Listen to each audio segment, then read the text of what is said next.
Thank you for joining me today. Yeah, thanks for coming. Yeah. Can you tell us a little bit about what you do? I do a lot of things, but mostly I do acupuncture. So I'm a doctor of acupuncture and Eastern medicine. I am technically referred to as the mother of psychology acupuncture, which is using acupuncture to reconnect your mind and body. So in psychology, it's called psychophysiology. It's just reconnecting mind and body. So if you have emotional damage, baggage, or trauma, it's usually stored inside the fascia, and acupuncture helps to release that. I never heard of anyone who's like mental health acupuncturist. Did you come up with this idea yourself, or like what inspired you? Yes, I created it. No, I'm kidding. I wish I could say that I created, but actually, it's in acupuncture. It is mind, body, and spirit. Right? We work with chi. We work with yin and yang, which is also the physical body. So it's an internal, out, like external connection. You haven't heard of a specific niche in it because it's kind of along with everything. If you feel better physically, your mind's going to feel better as well.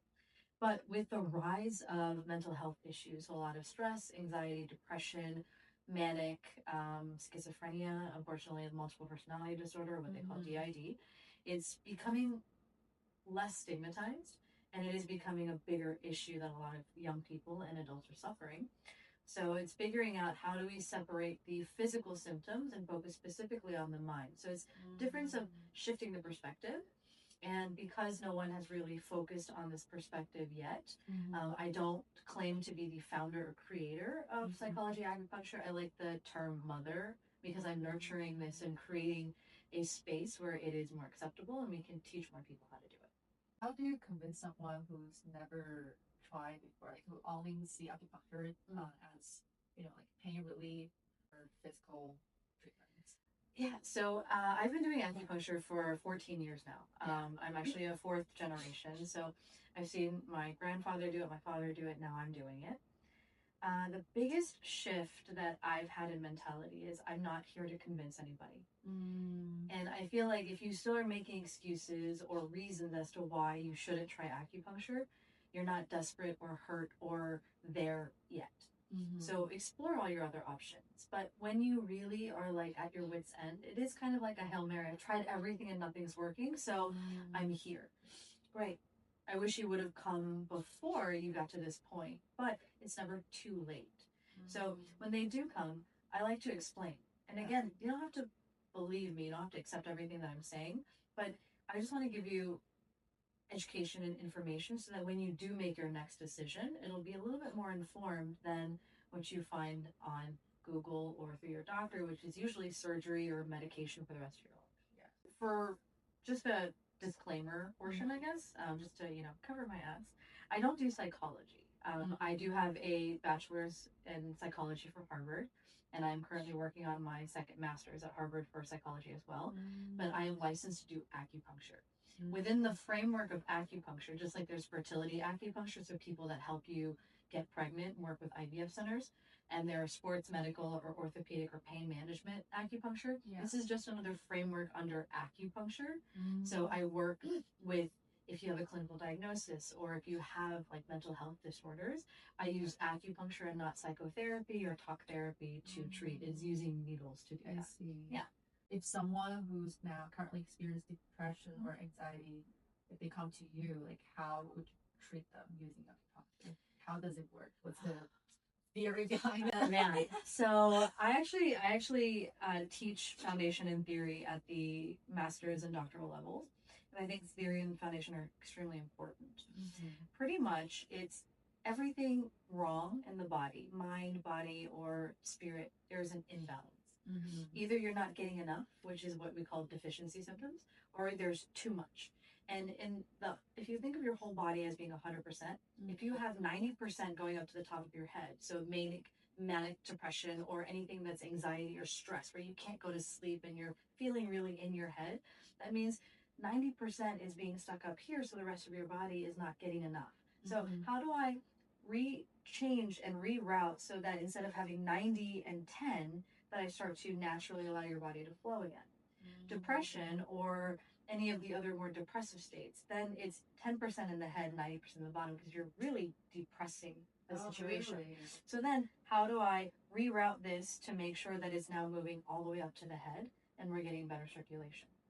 Most women, men too, but it's easier to see in women because every month we get a period. Yeah. And because blood is different from the blood that's flowing in our systems, still, when we're losing blood through the period, our body, you'll notice tendencies of like crying, or you're more sensitive. There's emotional instability because you're not getting enough blood to the head because your body is preparing to shed in the uterus. So when those times happen, most people say, oh, I hate the luteal phase, or I hate this part of my period. You should even recognize that your period is coming because there's no change in your mental health state, because you're getting enough blood flow to the entire body versus having it be split into different factions. Interesting. So for women, if they come to you as your clients, how would you treat them? So women or men, it's really the same approach. It's figuring out past, present, and future. Yeah. It's what happened in your life, any mental issues, any physical issues. Did you have a surgery? Did you have a traumatic breakup? It's every little thing adds to your mental health state. And a lot of people that say, oh, like the past is the past. Not true at all, because your past develops the foundation for who you are becoming now. So if you've had say you're in a relationship for 20 years and you get out of the relationship, but you've never really healed, or you've never really addressed all of the baggage and the trauma and the stress that you're holding on to, you bring that in with you to the next relationship. It's kind of the same thing with your body.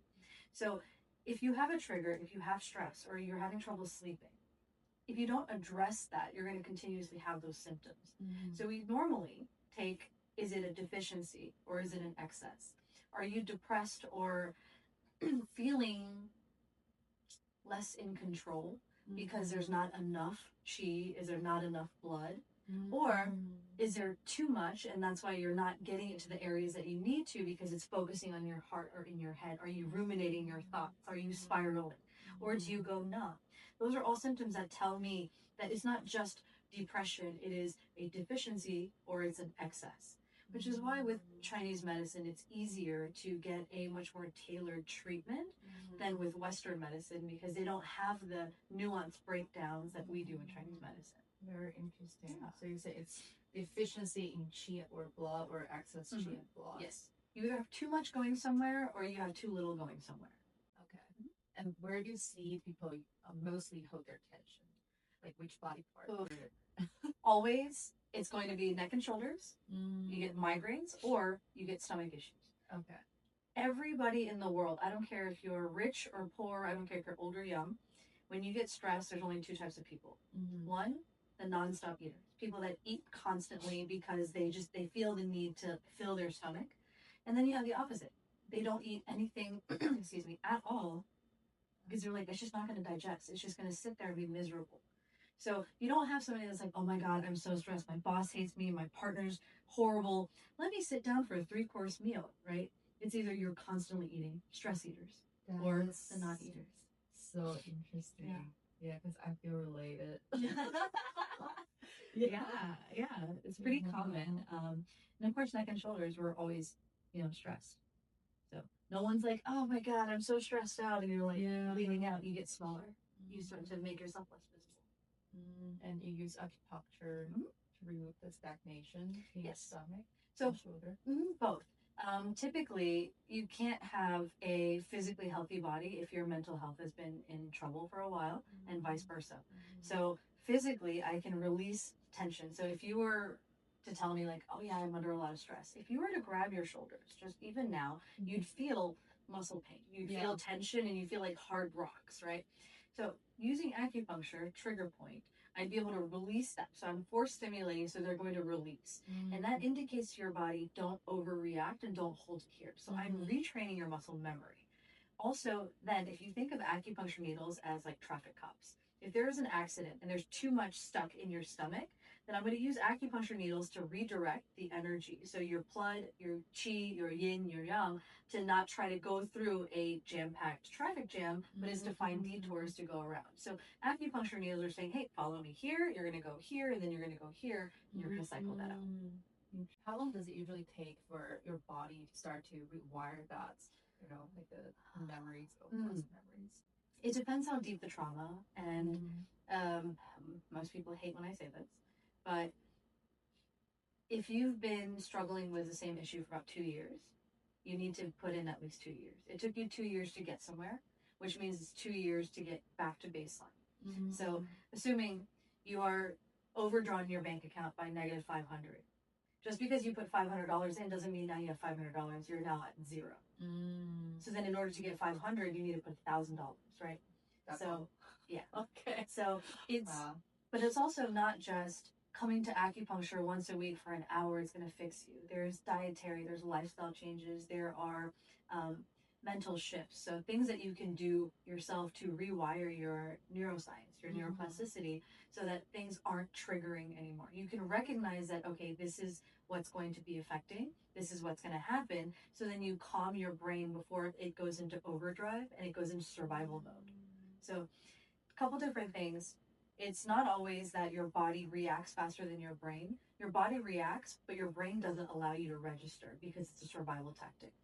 But if you're training your body saying, hey, even with this symptom, we're okay, let's just tone it down a little bit, your body starts to relax and it doesn't feel the need to go into overdrive. So it's retraining both physical and mental.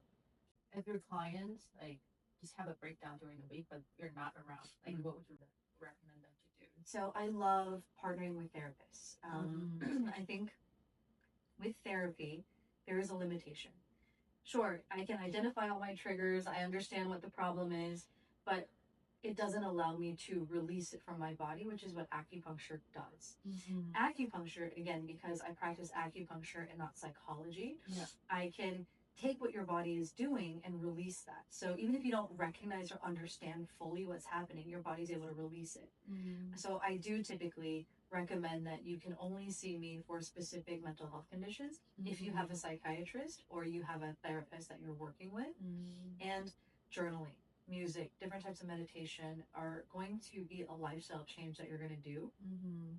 Fortunately, I don't have another psychology acupuncturist just yet, but you know, if anybody wants to learn from me, I'm willing to teach. But yeah, it's I do tend to take shorter breaks and vacations for that reason in general. Most people can't go over 2 weeks without getting a session if they're in their most like intense journeys. I'm curious about your story. Like, okay, I got a lot of it. Yeah, as a healer yourself, what's your healing journey like? I think I have like the most generic sob story immigrant daughter mentality. I'm the middle daughter. I have an older brother and a younger brother. My parents were extremely old-fashioned or, you know, traditional, and they liked, my dad preferred boys over girls. I was always told like, oh, we don't have to worry about you because you're good on your own. But that was in a way just telling me that, oh, we can neglect you because you can do it yourself. So my brothers got most of the attention. Obviously, with 3 kids and only 2 parents, if one of our events falls on the same night, you can't have a parent at all 3 events, right? So I started getting really hyper independent.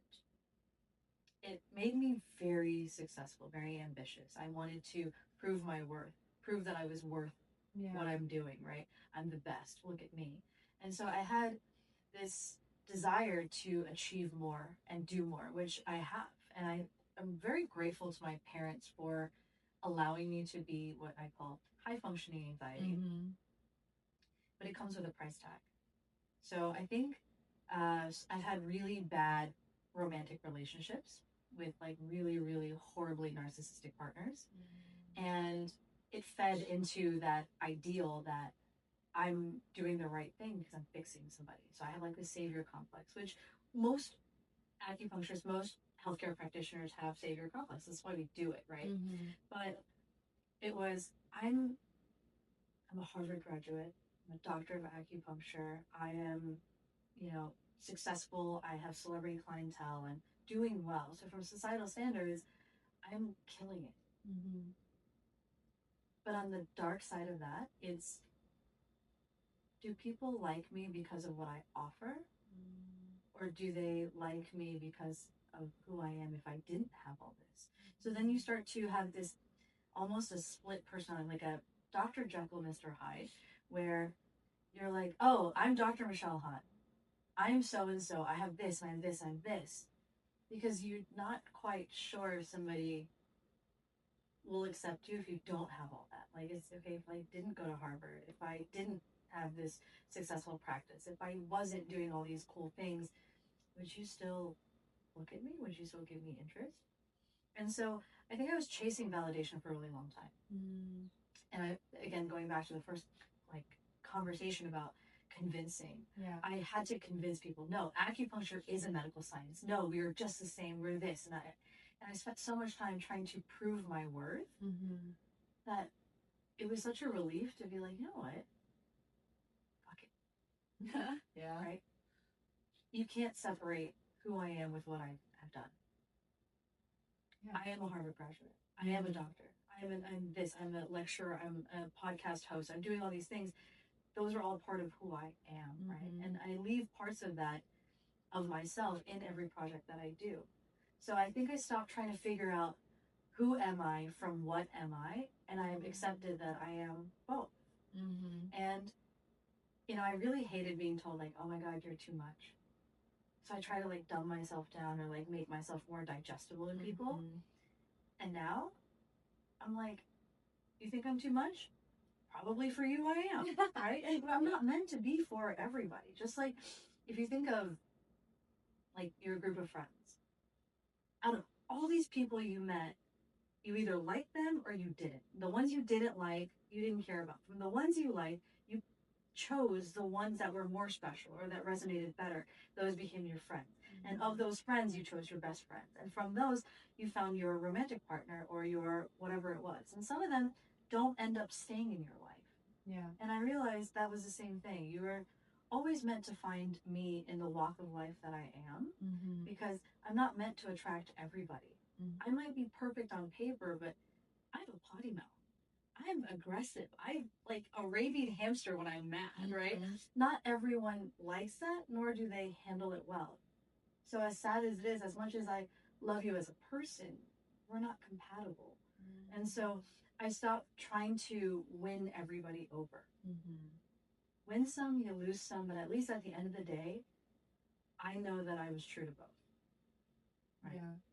So I think that's my biggest healing. And because of that, leading into acupuncture, I stopped trying to save people. It was meeting them where they were and allowing them to figure their own journey out. And I was just there to be like a mirror and a vessel to help them figure out, because my journey is different from yours. Even if we have the same experiences, same hurt, same narcissistic partners or whatever it is, the way that you come to different conclusions, I need to honor that. I need to respect that. And so it does actually make me a better acupuncturist because I don't have hubris. I don't have ego saying, I'm the best. You should only come to me. I am good. I am very good at what I do. But it might not be what you need in that moment. And so I don't take it personally anymore because, again, I'm not validated by patients who love me or hate me. I'm validated by how much authentic work that I'm putting out there and how much people are naturally living well. So, Wow. So you stop chasing and just looking for alignment. Yeah. Wow. Is there any turning point, like a moment or thing that happened that make you realize, no, I cannot do this anymore? Yeah, I will always have love for this person. I can't say that it's all good, but I do feel like even with my worst enemies, they serve a purpose in my growth and my journey, right? Yeah. We would never have met in the capacity that we did if we weren't meant to. And so with this person, he was one of my best friends. And then we were romantically involved. And then it was almost like it was playing with like fire and water, like fire and ice at the same time. He was so supportive and all these things, but as you know, like I do a lot of Instagram, and he would say these side comments like, God, you're so vapid. You're so fucking self-centered. Like, you're trying to thirst trap. You're just trying to do this because you want validation. You want other guys to, like, you know, follow you or whatever. And instead of getting mad because it's somebody that I loved and I had respect and love for, I started crumbling, getting more insecure. Oh, and so instead of posting the picture, it's, oh my God, does this look like I'm trying to post a thirst trap? Is this cringe? Is it too much? And then so I started second guessing everything that I did. And I realized, what am I doing this for? And it was the more I started to get out of my shell, and I said, you know what? I'm not here to cater to you. Because at the end of the day, I have my ethics and my morals. And as I'm not expecting other people to have the same. But as long as I am not encroaching other people's boundaries in the name of my boundaries, I'm a good person. I'm not a selfish person. So why does anybody care what I'm doing with my Instagram? Right. And so I think that was the first crack in that mirror of who the fuck is this guy to tell you that you're doing this when that's not what I was doing at all? And why should I internalize something when, you know, when they say, like, when the shoe fits, the shoe wasn't even fitting. So why was I hurt and upset by that? I wasn't doing it as a thirst trap. I wasn't doing it to gain attention. I wasn't doing it for any of that stuff. So why was I feeling ashamed for what he was saying? There were two completely separate things. So I realized I'm not hurting you. I'm not hurting me. So why do you give a fuck? And it kind of, it wasn't this like huge epiphany, but it was just this meaning of, I'm proud of who I am when I look in the mirror. I've done nothing to hurt other people and I don't hurt myself. I'm living my best life. That's all that matters. And if you don't like that I'm living my best life, don't look. That's your problem. Yeah. So I will not internalize your projected shame, triggers, or hurt. That's your journey. So, yeah. What happened, like, ever since that you changed your mindset? Oh my God.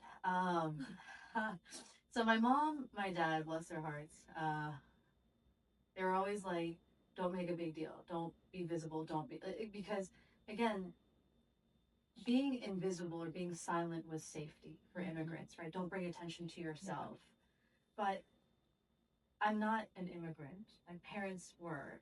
I'm a daughter of immigrants, but I'm American, right? So I shouldn't have to live the same rules that my parents did. I understand where they're coming from. I'm grateful for their sacrifices. But when I realized that it's not my burden to be their dream. My parents, especially with a lot of immigrant children, it's, we sacrifice everything for you. No, you didn't. You sacrificed because you didn't want to live in your country.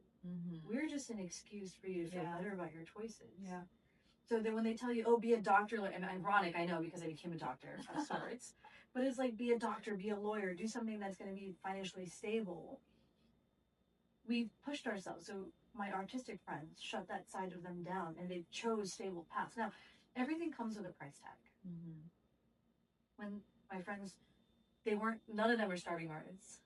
They might be unhappy VPs, but they're making a lot of money, able to afford a lifestyle that they always wanted. So who's to say that if they were to choose artistry or to choose a creative lifestyle that they would have been happier or less happy, right? We don't know. But the price tag that they chose to pay was sacrificing their happiness for a stable career. And the payout is that they are financially very comfortable, able to afford luxuries of life. And now a lot of them are starting their second side or like hobbies and painting. So I understand that, again, everything comes with a price tag. You have to be willing to afford the payout with the cost that it takes. But when I stopped living in fear, I realized people are going to shit on you because they don't like the way that you look. They're jealous, they hate you, they just don't like you as a person. They just have bad energy, right? It's just not compatible.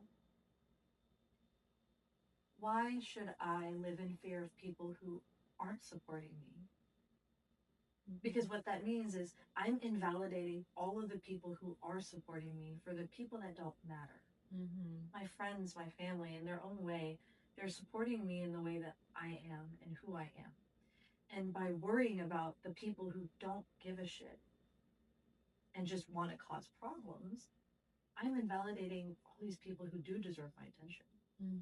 And I was one of those people, right? I deserve to be happy. Yeah. I'm not, again, I don't deserve to be happy at somebody else's expense. But if your expense is the fact that you can't stand, I'm happy living my best life, that's a you problem, not a me problem. And so when that happened, I entered, cliche as it is, my season of yes.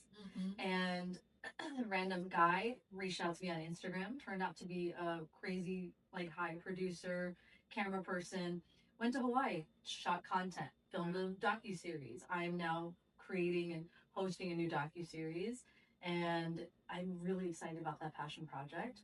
I'm having dinner with some random person I met on TikTok. Happens to be this crazy award-winning composer who's wanting to make a soundtrack for this healing docuseries. And so I stopped worrying about what people would think and say, because if I were to walk out of a hotel lobby with a random strange man, just because the timing happened to be that way, people are going to run with it and say, oh, Michelle left the hotel with a guy. Correct, I did. Did I know the guy? No. Were we there together? No, but that doesn't matter to people who only want to see what they're seeing. So I'm no longer going to curb my opportunities. Yeah. I'm a whole grown-ass woman, right? Yeah. And I'm going to be 40 next month. So maybe that's why I'm this, like, kind of YOLO lifestyle, but it's, if you're going to run your mouth, that's who you are. And if people aren't going to check the facts with me and believe that, you've already chosen your side, and I don't need to worry about you. But the people that do know me, A, they're not going to believe you, or B, they're going to ask me, hey, there are some weird rumors going around. What's going on with that? Those are my people. And so I'm not giving up control. I'm surrendering to, I've done all the work, and now I trust that everything is in alignment. So just follow your path and things will come to you. Yes, exactly. Like that. What's the hardest no that you ever said? Oh my God. My mom and I have a very, well, I think for Asian daughters, I think we have a love-hate relationship that all daughters can relate to. I can be on the phone with my mom for maybe 30 minutes before she says something that really is just so out of pocket and starts triggering me. And, you know, we want to do everything for our parents. And I pay for my mom's mortgage, I pay for her lifestyle, and I pay for her car, I do all these things. And it's just was more and more. She wanted more and more. And I finally, I just told her, Mom, this is crazy. She asked me to help her pay for her trip to Europe with her friends. And you know, Asian society is all about, like, you know, one-upping each other. Well, my daughter bought me a Cartier bracelet. Oh, well, my daughter bought me a Rolex. And my mom was like, I was so embarrassed because everybody was, all my friends were like, aren't all three of your kids successful?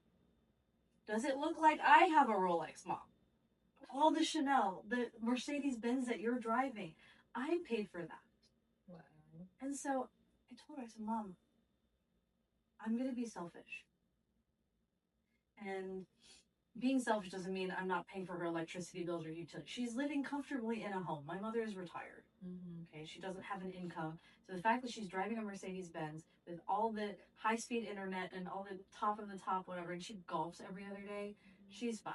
Okay, so for people that are wondering, I'm not cutting her off of finances. But I stopped being guilted into paying for designer purses or bags.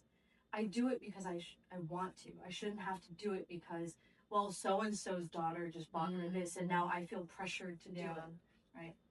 And so my hardest no was telling my mom, I'm not funding that lifestyle anymore out of guilt. What was her reaction? I haven't spoken to her in 2 months.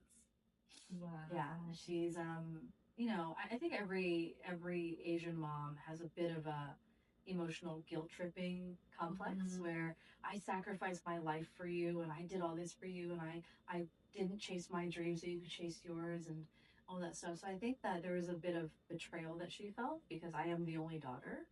And, you know, it's not entirely her fault because for the past 39 years, I allowed her, I conditioned this behavior of you tell me that you want something. And even if I have to work a second job or a third job, you would get what you wanted.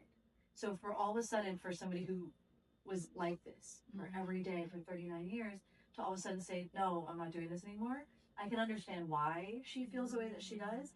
But again, it's not mine to internalize. Yeah.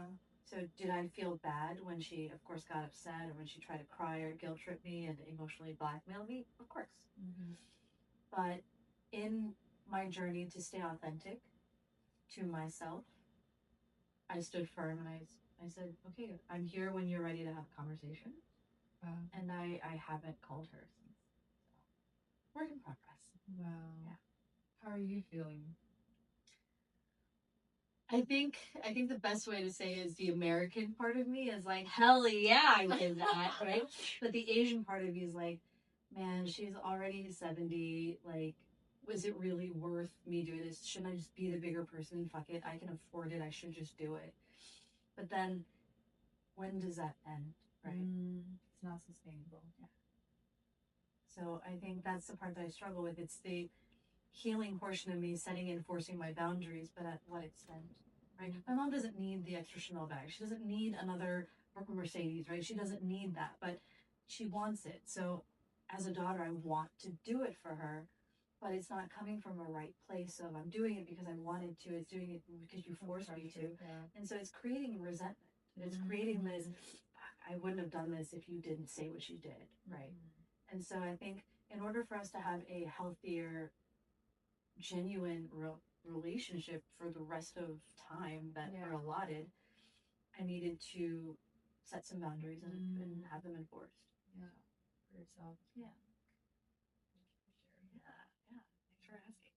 What about some of the women or Asian communities? They are also experiencing something similar, and they don't have the courage to do that. Man. Like, You know, I think, in all honesty, it takes courage to not answer the phone call. It takes courage to not send a response immediately. yeah. So you can be bold and extreme like I was and say no, but if you're in this place where you see mom come up on the phone and you're like, I just really don't have the capacity to talk, I'll call her later. And giving yourself that extra 30 minutes or an hour, that's courage. So everything starts at your own pace, right? I'm not saying you should cut your parents off because I did it. Yeah. For me, I have to cold turkey because if not, I am guilted and I do have a hard time saying no. It was conditioned in me for a very long time. But once I realized like there was no other answer for me except to just cold turkey cut it off and then take some time to go think about it, I would never be free and I would always resent myself, hate myself for allowing it. Like you knew better, you should have done this, but then I'm sitting there answering the call and trying to pretend like everything's okay and it would just end up hurting me more. So start with the reject. Don't answer. Let it go to voicemail. Right? And then when you're ready, say, hey, I was busy at work. If there is an emergency, they will call 911 or they will text you it's an emergency, right? But if the fact they can text you it's an emergency, you can figure out that they can afford 5-10 minutes, you know? So it's looking like not answering immediately, taking a day before you respond. We're saying, hey, mom, I have a meeting right now. Lying is not always the wrong answer as long as it is not hurtful to either of you, right? So white lies. Like, say, hey, I have a meeting tonight. I'm not going to be home until 9. I'll call you tomorrow morning. Take that time for both of you to process whatever it is that you need to. Right? Courage isn't saying, fuck you, back off, like I am me, right? It's just, I'm not going to answer this text right now. All it is. I think very courageous to do. It's very hard because we're supposed to be accessible. We're supposed to be amenable and friendly and approachable, and we're going against all of this conditioning and personality traits and ancestral guilt by saying no, right? That applies to other relationships as well, right? Not just with your family. Yeah. During your work or even romantic relationship. Yeah. I think it's hard romantic relationships, I feel like, are a little bit easier than friend relationships. Because with friends, it's like, oh, okay, I can do it for you. Like, oh, okay, I can do it for you. But again, one thing that I've really come to understand is, you know, that narcissistic partner that I told you about. We had this conversation, and he was like, I did this, I did this, I did. He would list out all of the things that he did for me. And I looked at him and I said, I never asked you to do those things. And he lost his shit. He went feral. He was like, you ungrateful, you are so, and just went off. And I had this moment where it's just almost like somebody just turned all the lights on in a haunted house. And you're just like, oh my God, this is it. And I said, you're right. Up until the moment you threw all of that in my face, I was grateful. I was very appreciative. I felt like I was so spoiled and I was so lucky to have such a partner, just to find out that you were keeping score. And by doing that, you were negating everything that I had done in response to those things. So for you, it's I did this, I did this, I did this. But you failed to recognize that, okay, well, then I did this, and I did this, and I did this. Yeah. But why is this a relationship if I'm keeping score with you did 3, so I'm only going to do 3? You did 1 more, I'll give you 1 more. That's not a relationship. But with romantic partners, it's easier to do that. With friends, it's I make more money than my friends. I worked 3 jobs when I was in college. So I would take my roommates out, I'd take my girls out, and I would pay all the time because I had no concept of money. I enjoyed their company, and I've been in a position where money was hard, right? I come from immigrant family, so we were never luxurious in our finances. So I never wanted somebody, especially my friend, to feel like they couldn't afford to come to dinner and they have to miss out. I didn't mind paying the extra $20, $30 for them to be there. But when it did become a problem is I realized none of them ever even pretended to get their wallet out after a certain time. It became comfortable and it just became the way that it was. Oh, Michelle's going to pay for this. So it's, yes, I do things because I want to, but I also will stop if it doesn't feel right anymore. Yeah. And you are not entitled to my generosity, nor am I obligated to continue to provide for you. Yeah. If I want to, and again, the cost of me paying monetarily, the payout was having good memories, laughs, and being with good friends. But eventually, their payout for me paying for this was I stopped being friends with them. Because you're not going to take advantage, abuse, and manipulate my generosity and then wonder why I'm not happy about it. You know? So it does. And I think the closer you are with somebody, the more boundaries you should keep because, you know, you cannot prioritize everybody else over your best friend because there's this like trust, right? There's a weird thing where it's like, oh my God, she's going to understand. She'll understand. She knows where I'm coming from. She knows my heart. But if you're pushed to second priority every time because somebody else is going to get mad if you do that to them, it's not fair, right? Their understanding should not be taken for granted. I think figuring out what your boundaries are and how to enforce that, and is the payout worth the cost that you're being asked to pay? Yeah, I think when we had tea last time, what really inspired me is like how composed, how grounded you are, like how comfortable you are with you right now in your current phase of your life. Yeah. So I wonder what's something that you're working on right now. You know, like healing is a journey. Like like what's your journey now? Like what are you looking forward next? Oh man, it's something that I actually continue to struggle with. So I am like yin and yang in one body, right? Yeah. I seem really composed and very chill and very comfortable, which is authentically who I am. But the other night, I had a guy at a bar have 1 too many shots and get a little too comfortable, and he aggressively tried to force me into doing things, and I went feral. The healed spiritual community would be like, oh, you should have, you know, turned the other cheek, or you should have been like, oh no, don't do that. No, I took my knees to his balls and then I elbowed him in the face. I said, fuck off, right? Yeah. So healing for me, I think what broke the identity of a healed version is I'm always scared that somebody's gonna recognize me and be like, oh my God, I thought she was supposed to be a mental health advocate. Yeah. Like she's supposed to be calm, she's supposed to be chill. And I'm like, fuck you, motherfucker, and like, you know, like punching you and stuff. But I realized crazy, feral, angry, reactive me and cool, calm, composed, educated me, they're the same person. So what I struggle with is this a reaction or is this a response? I don't want to react to people because a reaction is they've triggered something in me, a wound or a shadow or a projection that I've had. A response is healed me recognizing that was hurtful, that was insulting, and I'm able to control that. So healed for me isn't holier than thou, quieter voice, no more cussing, you know, Buddha.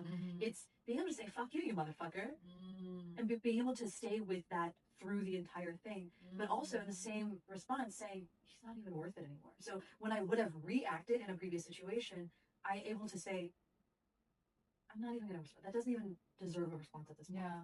So am I responding or reacting? And being human, my ratchet unhealed side usually takes the answer first, and you'll see a string of cuss words and a flurry of fists. But I'm able to sit through that and understand, okay, that was a little excessive. Next time I should pull it back. Instead of ruminating and spiraling of, I should have fucked him up. I should have said this, instead of pretending to be cool, calm, and collected. I don't want to pretend anymore. Yeah. So still struggling with that.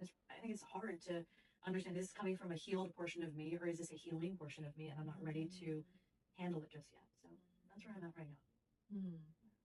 So, but you're always trying to stay authentic with your feeling. Yes. Accept your feeling. Yes. I think that's what safety means for me. Is Yeah. when someone's like, "Oh my God, you know that girl Michelle? She's so chill," and somebody in that room is gonna be like, "What? That bitch is crazy." You are both correct, Yeah. right? But because I'm not a clinically psychotic person, if I was nice to you, it's because you were nice to me. If you were telling me that I was a bitch, it's because you probably came at me correct as well, right? So I am responding to the way that you come to me. I'm not some crazy person where I'm going to walk down the street and all of a sudden get in your face and threaten you. But if you threaten me first, I'm not going to back down if that's the authentic feeling that I'm going to choose that day. So it's not pretending anymore, not pretending to be cooler and more relaxed and neutral than I was. I realized what healing for me was to say, you fucking hurt my feelings and I don't want to be friends with you right now. Or, hey, I've tried to make this relationship work. I love you very, very much, but I have to love myself too, and this is not working for me. But it's being able to be in the moment to really, it's not to suppress or repress anger and hatred and denial and betrayal. It's to sit with it, lean into it, fully explore it, and then say, okay, I'm done. I'm not throwing myself, but it's not to stay angry or stay depressed. It's to say, I fully explored it. I know where it came from. I'm okay now. Yeah. And to let it go. I think that's always like the first step to like accept it. Yeah. And it's hard. And sometimes you realize how ugly your experiences or memories are. And in turn, it makes you look really ugly. And it's just not something that you want to face. But I do know exactly what I am. And I know very much who I am. And so take it or leave it. I always tell people, take what you will, leave what you won't. And if that means that I'm not your cup of tea, everybody in the world could love matcha. You're going to have your coffee people, Just because you love coffee, you're going to have your chai people. I'm not going to cater to the chai crew if I'm a coffee, But there's people that are going to intermingle with both. So I'm not chasing to convince you that I'm a good person. If you want to figure out for yourself, I'll welcome you with open arms. If you realize you're not it for me and I'm not it for you, you get to leave. But this is not a revolving door. You don't get to hurt my feelings, leave, and then come back when you want to. And I think that was my boundary setting. That was really hard. So loyalty with friends, like friends of 10, 15, 20 years, when I realized that we had outgrown each other and things were said that there's certain things you can't take back. And when that happened, I had to make the decision, okay, am I going to let you back into my life? Or is that okay for me and I'm done? In the future, like, is there something that you're exciting about? Oh my God. Yes. So aside from everything else that I'm doing, I remember last year in September, okay, it's gonna be super cringe, but I was like, I'm gonna be the Taylor Swift of healing. And I declared to the universe. Not because I want to be a celebrity, but I realized I can't reach the masses if I'm invisible, right? So how do I help people? Is my whole mission has been to be a safe place for other people to feel safe and seen, right? But you can't do that if nobody knows where to find you or that you even exist. So I got on TikTok. I started posting cringy, sometimes fun. I did have my first troll comment on TikTok, which I responded with the unhealed me. But, I created a new docuseries. And the title actually was decided to be called Healing. And 3 days ago, it hit me. I was like, oh my God, I declared I was going to be the Taylor Swift of healing. And now I'm going to be hosting the docuseries that I created, and it's named Healing. And this, I think, is my love letter to myself and my cultural and my identity journey. I think healing is so toxic. There's this idea that you have to be like Buddha, or that you have to be this like holier than thou, quiet speaking, like water, and but it's not. if that's not authentically who you are, that's fake.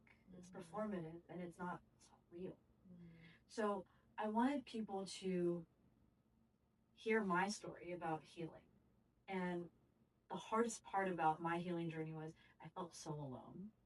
I felt like no one really understood. And then it made me question, like, am I crazy? Am I fucked up? Like, is it just me? And so I didn't want to share it. I would pretend to be super normal and super happy all the time, because what if no one else feels this way? And then they think I'm a weirdo.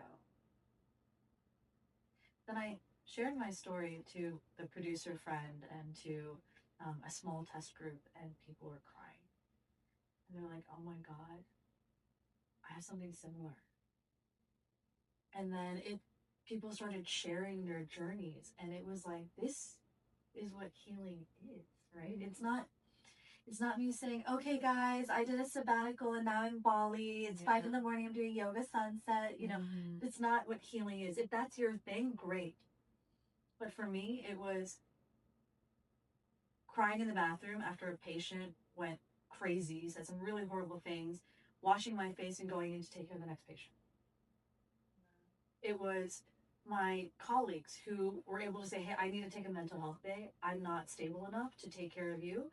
I'm going to take the day off, right? And it was, what does healing look like for you? It's like the bowl of chicken noodle soup when you're sick, where it's just warm and comforting, and you're like, oh my God, like, it's just a small bowl, right? So whether it's a chef or a visionary or a wellness director or somebody, hell, it could be like a tattoo artist, but what product is your answer to your healing? Right? With chefs, it was really easy. They're like, oh, I was really sick and I had to do this, and they share with me their bowl, and I'm like, can you just talk to me how you got there, right?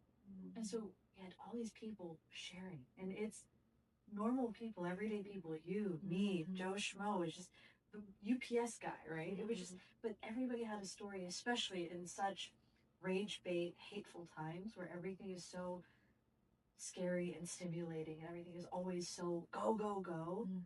I wanted to have a place where people could sit down and just tell me their story. And people watching, I mean, I haven't even tattooed yours, and you were always meant to find me. Because if you're doing the dishes or you're cooking or you're doing the laundry and you have this series playing in the background, you're meant to hear what was meant to find you, right? And it brings a sense of solace of, oh, I'm not alone. Oh, that's what they did. Oh, and it's just feeling solidarity, feeling seen, and then feeling brave enough to try that thing that you always were scared to, or the thing that was on the tip of your head, the tip of your tongue, and it's that community that we're craving, right? Especially in New York, everything is all about performance. Who do you work for? Who do you know? Where do you live? All these things. But I've always wondered, where do I find like-minded people? And it was, I tried networking events, I tried all these things, but it was still so, I felt myself putting out my best foot forward. Wearing my best outfit with my most expensive bag, because I wanted to feel of value to myself. And then you miss the best parts of people, right? So this way it's, and we're asking for guests. Because if you feel called to share your story, that's the most authentic part about it, right? There's no script. There is no guideline. It's just you're sitting here to open up your most vulnerable times in hopes that your story is going to reach somebody that's struggling in the darkness now. And a lot of our guests that we've started, having these conversations with, they're like, can we include our Instagram? Can we include a way to contact? Like, if you're in the area, reach out. And that's what a community is, right? And that's the community that I wanted to build, is to find people truly that are drawn and aligned. So, yeah, my passion project and my, I guess, love letter to the struggles of my past 39 years is this docuseries. That's amazing. Like, you have to be vulnerable, so people know there's a safe space to share. I feel very relatable to that. See, I think that's why we did it. I wasn't expecting, right? And I had just posted on my Instagram that I was doing this new series, and I was so overwhelmed with just gratitude and confirmation that this is what we so desperately needed, because people that I would never have heard from, like people from my high school, were like, hey, I saw this, like, and they're like, I'm never on Instagram. I just opened it up and you were the first story that popped up. And it was like, oh, somebody shared this. I was like, hey, didn't you go to high school with this girl?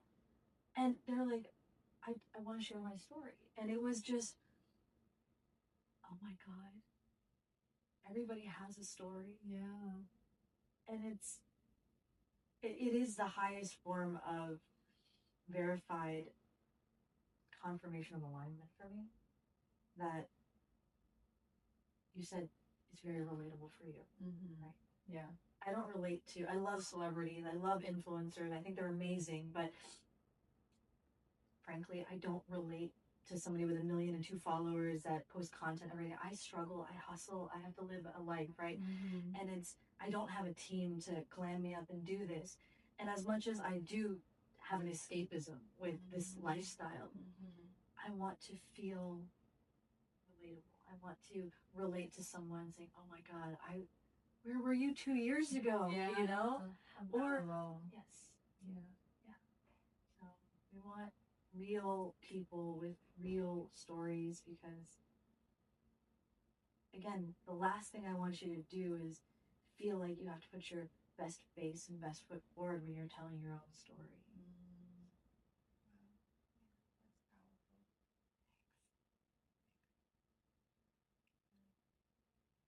For sharing everything. Oh my gosh, thank you. I didn't know what to expect, but Is it gonna be out this summer?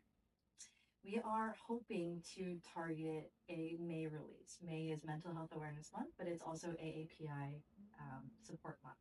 So because again, we want our stories, our identity, our culture to be shared. We are looking to target for a May release. It's not anything special. It's going to be on like YouTube and Instagram and stuff like that. But the real stories. Where can people find it if they want? So it's the YouTube channel is just called Healing, and you can find it. But also, if you just want to like pop on to Instagram, my handle is just dr.Michelle Han, and it'll have like a highlight there. So people sign up for guests there, and there's like a link to reach out. So if you're interested in sharing your story, we can switch positions. I'd love to. Yeah?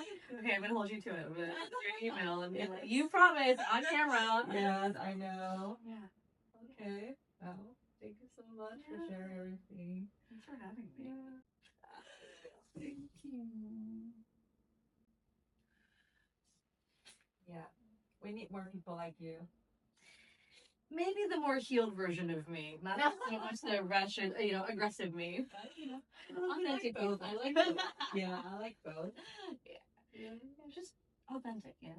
Just if you're a shitty person, be a shitty person.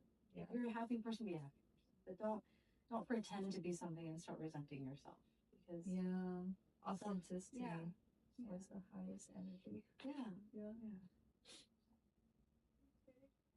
Thank you. Thank you.